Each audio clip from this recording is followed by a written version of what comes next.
Տիկին Բեկլարյանին երեք առողջապահության նախարարը մի գրառում էր կատարել, որով հորդորել էր քաղաքացիներին, նաև բժշկական կազմակերպություններին ու մամուլի ներկայացուցիչներին, որպեսզի զերծ մնան մարդկանց բժշկական գաղտնիք պարունակող տեղեկությունը հրապարակելուց։ Ես ուզում եմ անդրադառնալ այս հարցին այն համատեքստում, արդյոք պատվաստումները կամ դրանց մասին տեղեկության տարածումը հանդիսանում է բժշկական գաղտնիք եւ առհասարակ ինչպես պետք է վերաբերվել այս ամենին, պատվաստումներին կամ թեստավորմանը, որպեսզի չխախտեն մարդկանց իրավունքները։ Առիթ չեմ ունեցել առողջապահության նախարարի գրառումը անձամբ տեսնելու, մեծ հաշվով ավելի շատ հետևում եմ օրենքի փոփոխություններին եւ դրանց կիրառելիությանն եմ անդրադառնում, զուտ մասնագիտության պայմանավորված գրառման ենթատեքստից դուրս գալ ենթատեքստերը չեմ քննարկենք ինչն է բժշկական գաղտնիքն իրականում հանդիսանում եւ որ դեպքերում իր պահպանման պարտականությունը կա եւ ձեր հարցը թե ճիշտ հասկացա մենք քննարկում ենք արդյոք պատվաստման մասին տեղեկությունները բժշկական գաղտնիք են թե չէ ներառյալ թեստավորումները տեսեք մարդու առողջության վերաբերյալ տեղեկատվությունները նրա անձնական տվյալներն են ըստ էության եւ ունեն իրենք մասնավորեցում շարունակություն ավելի խիստ պահպանության ռեժիմ քան սովորական անձնական տվյալները իրանք որակվում են որպես բժշկական գաղտնիքի սահմանումը կարելի է գտնել բժշկական օգնության եւ սպասարկման մասին օրենքում եւ վերաբերվում է պացիենտի առողջական վիճակին, հետազոտություններին ու պացիենտի նկատմամբ կատարված ցանկացած միջամտությանը։ Եթե բժշկական տերմինաբանությունը կիրառենք նույն բժշկական օգնության ու սպասարկման մասին կառավարության որոշումներով, լիցենզավորումներով եւ այլն, եթե այդ ամբողջ համատեքստին հիմա չեմ ուզում ձանձրացնեմ, իրավական տերմինաբանության, բայց ըստ էության նույն տեստ վերցնելը ինքը համարվում է մեծ հաշվով որոշակի առումով բժշկական միջամտություն, որովհետև նույն լիցենզիան տալուց լաբորատորիային երբ որ լիցենզիա են տալի, միջամտությունների կաբինետ են առանձնացնում եւ այլն։ Այսինքն նույն անգամ այդ տեստ վերցնելու փաստը ինքը իրենով գաղտնիք է հանդիսանում, տեստ հանձնելու փաստը եւ բնականաբար արդեն նաեւ արդյունքները էլ չենք խոսում նրա մասին, որ մարդու նկատմամբ կատարվում է այլ միջամտություն եւ ինքը ընդունում է որոշակի դեղորայքային բուժում, որտեղ պատվաստվում մեծ հաշվով համարում է, որ ինքը ինչ-որ մարդը անձը ընդունեց դեղորայքային բուժում։ Հիմա ով է պարտավոր պահպանել այդ բժշկական գաղտնիքը, գանք դրան, բժշկական գաղտնիքի առաջնային պահպանության պարտականությունը կրում են այն հաստատությունները, որտեղ անձը ստանում է բժշկական օգնություն եւ սպասարկում այսինքն բժշկական հաստատություններին պետք չի հորդորել, ենթադրվում է, որ իրենք բոլորն արդեն իսկ գիտեն իրենց պարտականության մասին եւ պետք է պահպանեն բժշկական գաղտնիքը, առավել եւս դա զարմանալի է, որ առողջապահության նախարարն է հորդորում բժշկական հաստատություններին, ես այնց հույս ունեի, որ մեր երկրում ամեն դեպքում այդ առումով գոնե որոշակի կարգավորումներ, որոշակի զարգացումներ ունենք, համենայնդեպս վերջին շրջաններում բժիշկների հետ իմ շփումները ցույց են տալի, որ բժիշկները քաջատեղյակ են բժշկական գաղտնիքին եւ հակված չեն բժշկական գաղտնիքը եւ չեն հրապարակում իրենք դրա նշանակությունը հասկանում են եւ այդ ոնց որ փաստաբանները չհասկանան փաստաբանական գաղտնիքի իմաստ իրենք հասկանում են եւ բժշկական հաստատությունները ունեն օրենքով նույն նախատեսված այն դեպքերի ցանկը երբ որ բժիշկները ոչ միայն իրավունք ունեն, որոշակի դեպքերում նաև պարտավոր են հրապարակել բժշկական գաղտնիք, օրինակ բոլորս գիտենք, որ երբ որ առողջական ծանր վնասվածքներով հիվանդը հոսպիտալացվում է, բժիշկը պարտավոր է ոստիկանությանը տեղյակ վայել դեպքի մասին։ Սա օրենքով բժշկի պարտականությունն է, սա ոչ միայն իրավունք է հրապարակելու, այլ նաև պարտականություն։ Հիմա վերադառնալով ձեր հարցին պատվաստումների, թեստավորումների վերաբերյալ երբ պետք է քննարկենք այդ հարցը վերջին հրամանի համատեքստում հոկտեմբերի 1-ի հետ կապված։ Իրականում երբ որ հրամանը նայել եմ, հետո փորձել եմ համադրել իրան իրականում աշխատանքային օրենսդրության հետ, որպես իրավաբան Որսում ճիշտ բառը գտնել ասել ինձ զգացողություններ եմ ունեցել, որովհետև իրականում մենք հիմա խոսում ենք նրա մասին, որ ոչ միայն պետք է խոսենք անձնական տվյալների պաշտպանության մասին օրենքից, բժշկական օգնության եւ սպասարկման մասին օրենքից, այլև աշխատանքային օրենսդրությամբ գործադուի վրա դրված որոշակի պարտականություններից, չհավաքել իրենց աշխատողների վերաբերյալ այն անձնական տվյալները, որոնք գործատուին ըստ էության մեծ հաշվով անհրաժեշտ չեն եւ աշխատողի աշխատանքային պարտականություններին ուղղակիորեն չեն առնչվում։ Կան դեպքեր, երբ որ օրենսդիրը նախատեսել է, որ աշխատողների պարտադիր բժշկական զննություն պետք է գործատուն պարտադրի, բայց վստահաբար դա հատուկ առանձին կառավարության որոշումով հատուկ մասնագիտությունների ցանկի է վերաբերվում եւ օրինակ չի վերաբերվում օֆիսային եւ ոչ երբևէ չի վերաբերվել օֆիսային աշխատողներին։ Իրականում դեռևս երբ որ 20 թվականների գարնանը սկսվեց այս կովիդային աժոտաժ դա անվանենք, հա, որովհետեւ որոշակի առումով այն ժամանակ այդ վախի ֆոնի վրա ավելի շատ ինքը աժոտաժ էր եւ հասկանում եմ որոշակի ցայտնոտ էր մարդիկ չէին կարողանում հասկանալ կառավարել, բայց այդ ամբողջ ընթացքում 1 տարի է եւ արդեն երկրորդ տարին խոսում ենք, որ այն ժամանակ էլ կային խնդիրներ, թերացումներ, նույն այդ աշխատողների բժշկական, հա, տվյալների հետ կապված ամենանվազագույնը, որից պետք է խոսենք, այն որ աշխատողը պետք է թույլ տար, որ իրեն ամեն օր գործատուն ջերմաչափ էր։ Եթե զուտ նայում ենք անձնական տվյալների հավաքագրման ու պաշտպանության տեսանկյունից, իմ խորին համոզմունն է եղել արդեն երկրորդ տարին, որ ջերմաչափումը այդքան էլ իրավաչափ գործողություն չէ։ Սա ասում է, որ մարդու կամքին հակառակ առանց իր ցանկությունը հարցնելու դու ամեն օր իրեն ջերմաչափում ես եւ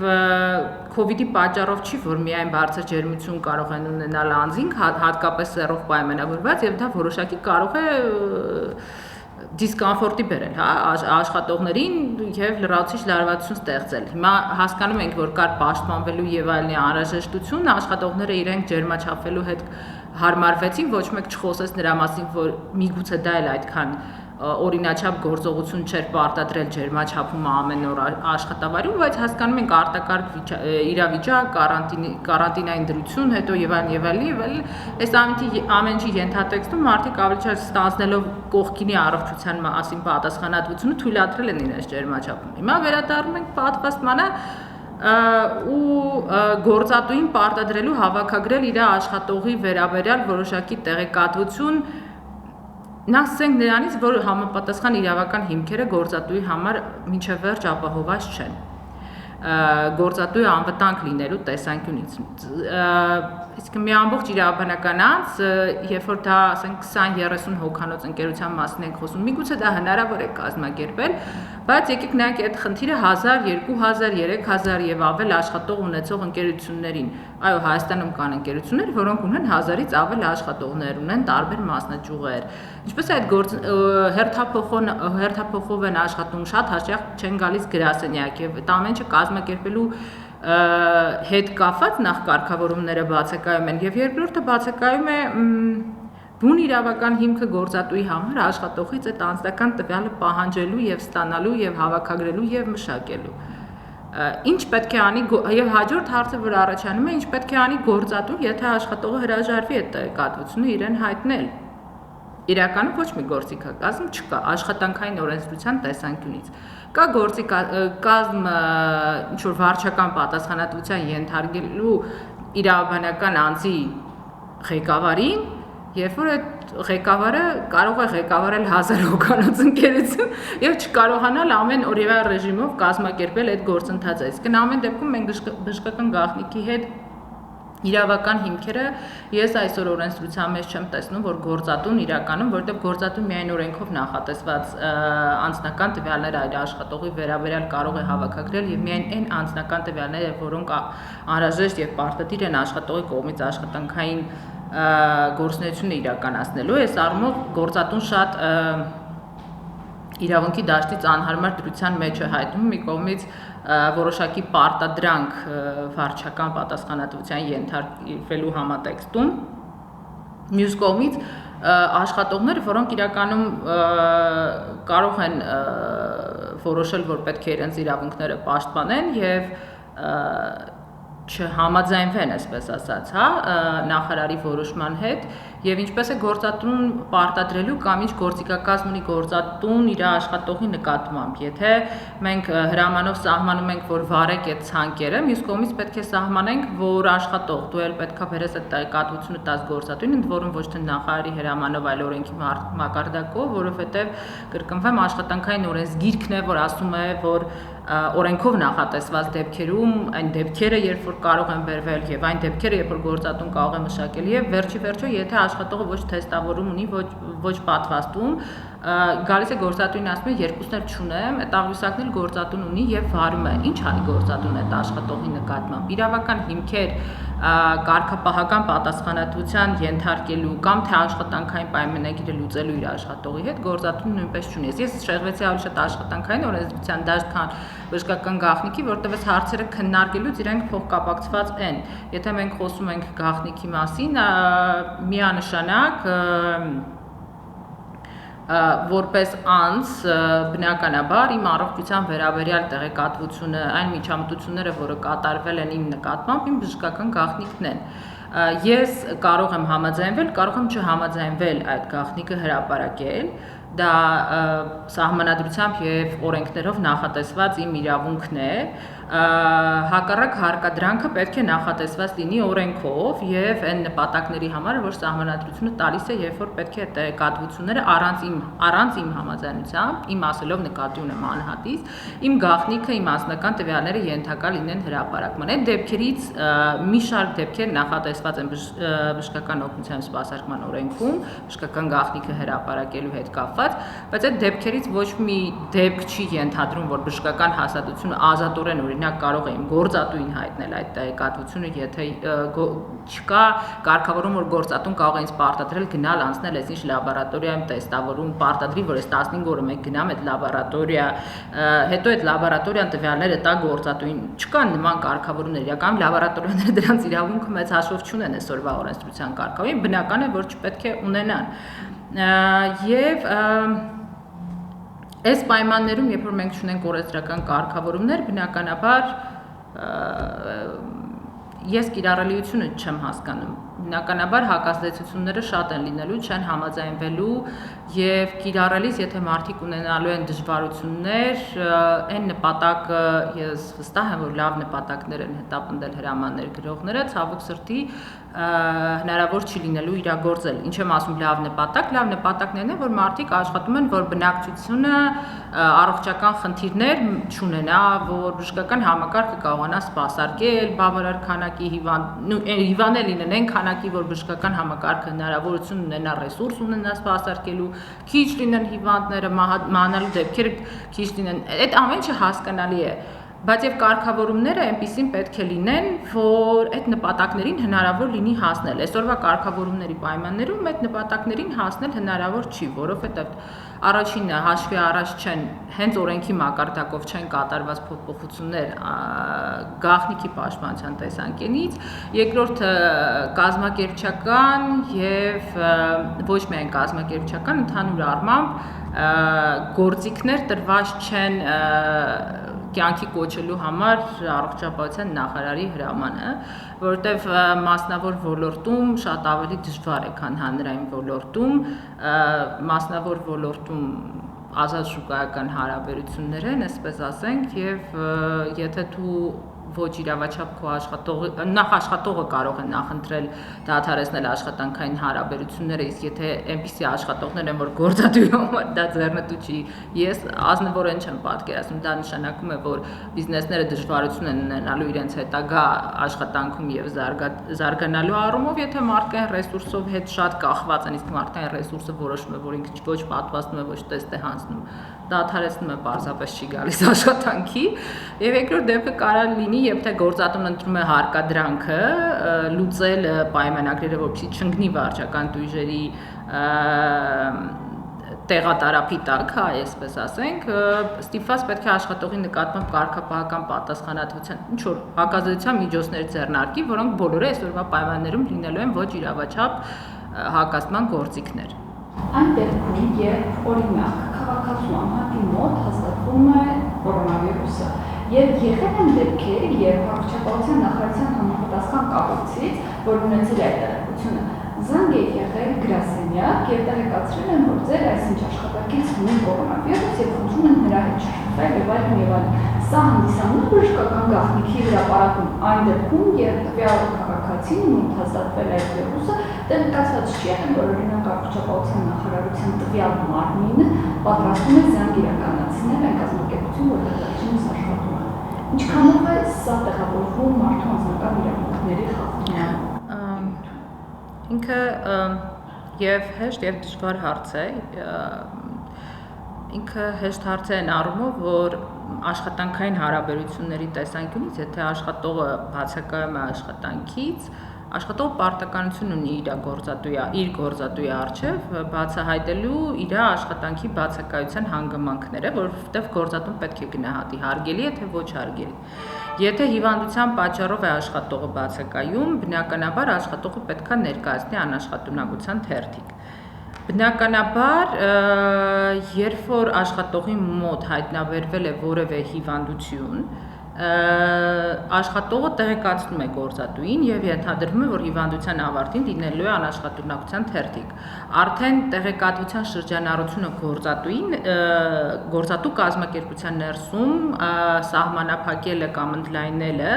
գործատուի պարտականությունն է, այսինքն ինչպես խոսում ենք, որ գործատուն ոչ բոլոր տեղեկատվությունը կարող է վերցնել աշխատողի մասին եւ մշակել, այնպես էլ գործատուի ոչ բոլոր աշխատողները պետք է հասանելիություն ունենան աշխատողի բոլոր տվյալներին։ Հիմա վերադառնանք, երբ որ առողջապահության նախարարությունը գիտի այդ տեղեկատվությունը։ Առողջապահության նախարարությունը գիտի այդ տեղեկատվությունը, որովհետև առողջապահության նախարարությունը լիազոր մարմին է։ Եվ բժշկական հաստատությունից միասնական համակարգով այդ տեղեկատվությունը ստանում է։ Հիմա, երբ որ առողջապահության նախարարությունը զանգ է տալիս գործատուին, կանխավարկածը այն է, որ գործատուն արդեն տեղյակ է այն տեղեկատվությունից, որի մասին առողջապահության նախարարությունը հայտնում է գործատուին։ Որպես կանոն առողջապահության նախարարությունը ես COVID հիվանդացել եմ եւ փորձից գիտեմ։ Այն աշխատակիցը, որ պետքա զանգի գործատուի հետ խոսի, հենց հիվանդից է ճշտում այն հեռախոսահամարը, որով կարող է զանգել խոսել իրականում։ Մեծ հաշվով դա նույնպես համարվում է համաձայնություն տալ տեղեկատվության հրապարակմանը, որովհետեւ ես չեմ պատկերացնում մի իրավիճակ, քննարկել եմ, լսել եմ, երբ որ այսինքն ինձ հայտնի չի, այսպես ասենք, մի իրավիճակ, երբ որ առողջապահության նախարարությունը զանգի գործատուին առանց աշխատողի հետ սկզբում իրենք զանգ են տալիս հիվանդին, ասում են տունն եք, ում հետ եք շփվել, ճշտում են եղել են, չեն եղել աշխատանքի վայրում, ճշտում են ում հետ կարող են աշխատանքի վայրում կապ հաստատել, ըստ էության ասում են, որ կապ են հաստատելու, եւ այստեղ համաձայնությունը իրականում այդ հեռախոսազրույցի ընթացքում հնարավոր է ստանալ եւ իրականում հենց այդ հեռախոսազրույցը բուն բացահայտումը, որ հետագա շղթայով գնալու է ինֆորմացիա բացահայտումը, հենց կարելի է որակել որպես համաձայնության ստացում։ Այստեղ ես մեծ հաշվով խնդիր չեմ տեսնում իրավական ձևակերպումների, առումով ամեն ինչ չի, որ թղթի վրա պետք է գրվի եւ միշտ չի, որ համաձայնությունը պետք է պարտադիր լինի տրված գրավոր։ Անձնական տվյալների մշակման առումով համաձայնությունները կարող են լինել տրված նաև գործողությունների տեսքով։ Երբ կամ հեռախոսազրույցով նման պայմանավորվածություն ձեռք չի բերվել։ Տեսեք, կանխավարկածն է եւ այդ ողջամիտ կանխավարկած է իրականում, որ աշխատողը բարեխիղճ է մեկ։ Իսկ աշխատողի բարեխիղճ լինելը նշանակում է, որ աշխատողը իր գործատուին տեղեկացրել է իր բացակայության պատճառների մասին։ Նշանակում է, այստեղ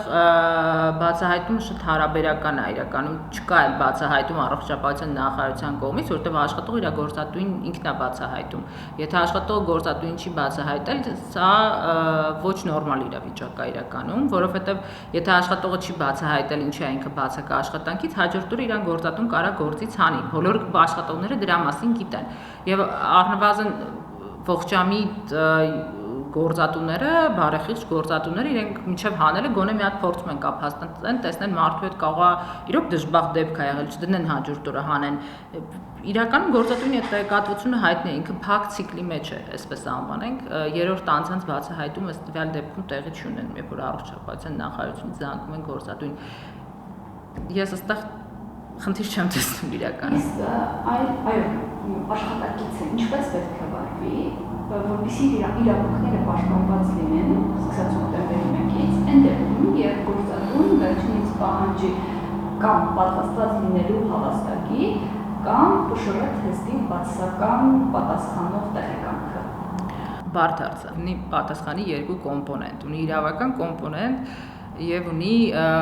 զուտ աշխատանքային հարաբերությունների մարդկային հարթության կոմպոնենտ։ Հիմա իրավական հարթության մեջ աշխատողը ունի այսօր իրավական հիմքեր գործատուի պահանջը չկատարելու այնքանով, որքանով որ գործատուն չունի որևիցե գործիք պարտադրելու աշխատողին դա անելու։ Ենթադրենք աշխատողը ասես չեմ բերում, որտեղ ինչպես է գրած նախարարի հրամանում։ Նախարարի հրամանում գրված է, որ գործատուն վարում է ինչ-որ մատյան աշխատողների տվյալների մասին, չի գրած աշխատողը պարտավոր է բերի գործատուին, դա չէր կարող գրվել հրամանում, դա պետք է օրենքով փոփոխություն լինի, հատուկ առանձին, ես կասեի, բաժնով աշխատանքային օրենսգրքով վաղուց արդեն պետք է նախատեսված լիներ կարգավորումներ նման պայմաններում աշխատողների մասին, տվյալների հավաքագրման ու մշակման մասին եւ գործատուին էլ պետք է հնարավորություն ընձեռներ աշխատողին պարտադրելու։ Հիմա չկա այդ պարտադրանքը իրավական հարթության մեջ, մեծ հաշվով գործատուն, եթե որոշի աշխատողին գործից ազատի, աշխատողները պետք է դիմեն դատարան եւ հավանաբար վերականգնվեն։ Հավանականությունը այսօրվա գործող օրենսդրության պայմաններում իրենց աշխատանքի վերականգնման բավականին բարձր կլինի, այսպես ասենք։ Մարդկային հարթության մեջ խնդիրը մի քիչ ավելի բարդ է, իրականում ինչպես եւ ցանկացած մարդկային հարաբերություններում, շփումներում պետք է փորձել բանակցել, պայմանավորվել, հասկանալ եւ հակազդել գործատուներին, հատկապես եթե բարդ է լինելու համարյա անհնար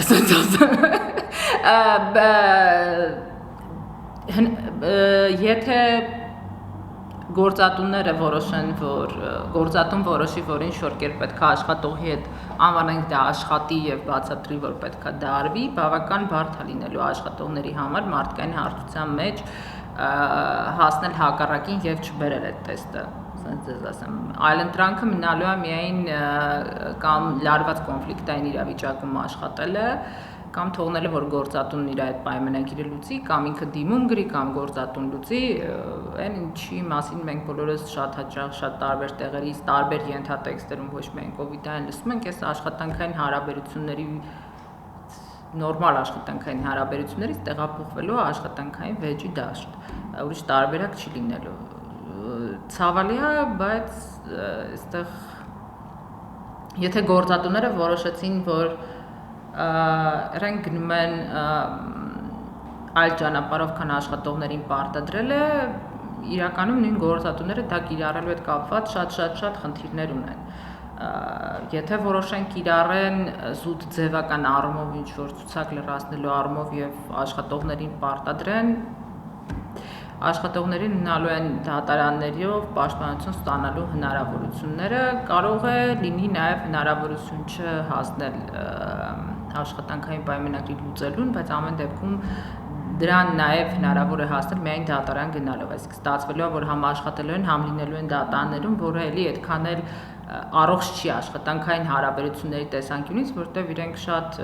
ընտանիքի պես հարաբերություններ են իրականում, երբ որ ունես կոնֆլիկտային իրավիճակ, իսկ օրը 8-ից 10 ժամ նույն առնվազն 8 ժամ գտնվում ես նույն տարածության մեջ ու անընդմեջ շփվում ես այդ մարդկանց հետ, մի քիչ չէ, բավականին դժվար է։ Իսկ արդյոք սա երկընտրանք է, այսինքն պատվաստվել կամ թեստ հանձնել։ Սա այլընտրանք անվանել շատ դժվար է։ Ես կասեի, սա հարկադրանք է, սա ուղղակի հարկադրանք է գնալ պատվաստման, որովհետև մենք բոլորս նաև գիտենք ֆինանսական միջին ցուցանիշները աշխատանքային շուկայի եւ մարդկանց ֆինանսական հնարավորությունների եւ սա ինչու ոչ անուղղակի ճանապարհ է ավել հարկ դնելու նաև աշխատողների վրա, որտեղ աշխատողները իրենց հաշվին պետքա վճարեն այդ գումարները, ստացվում է, որ գեներացնեն եկամուտ լաբորատորիաների համար, որոնք էլ այդտեղից վճարեն այդ հարկերը, այսինքն այդտեղ աշխատողը մեծ հաշվով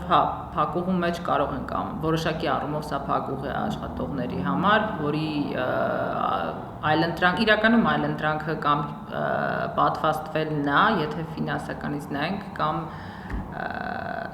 դատական պաշտպանությունն է, այս երկուսն են այլընտրանքը իրականում, որովհետև հակառակ դեպքում ֆինանսական բեռի ավելացումը աշխատողի վրա։ Մյուս կողմից նաև կա կազմակերպչական մեծագույն խնդիր, տեսեք շատ մարդիկ այսօր ում շփվում ես պատրաստ չեն պատվաստմանը կամ ժամանակավոր գոնե պատրաստ չեն պատվաստմանը, իրենք գնալու են տեստավորվեն, առնվազն առաջի ամիսը փորձելու են հասկանալ կարողանում են թե չէ։ Հիմա մարդկանց այդ հոսքի հետ արդյոք մեր լաբորատորիաները պատրաստ են ի վիճակի են հաղթահարել մարդկանց այդ հոսքը եւ ժամանակին նույն հոկտեմբերի 1-ին տան տեստի արդյունք։ Ինչ-որ մեկը հաշվել է, քանի մարդ ամսի 30-ին գնալու տեստավորման, 29-ին գնալու տեստավորման, ինչպես է դա կազմակերպվելու, որքանով կարելի է վստահ լինել, որ այս քանակի մեջ տեստի արդյունքները ճիշտ են լինելու, եթե առաջի հոսքը գնաց ամսի 1-ին, հաջորդ նույնականակ հոսք լինելու է 15 օր հետո, եթե մարդիկ որոշեն, որ շարունակում են տեստավորել, ոչ թե պատվաստվել։ Իրականում հարցերը շատ ավելին են, քան իրավական ակտերը տալիս են պատասխան, բայց այդպես չպետք է լիներ։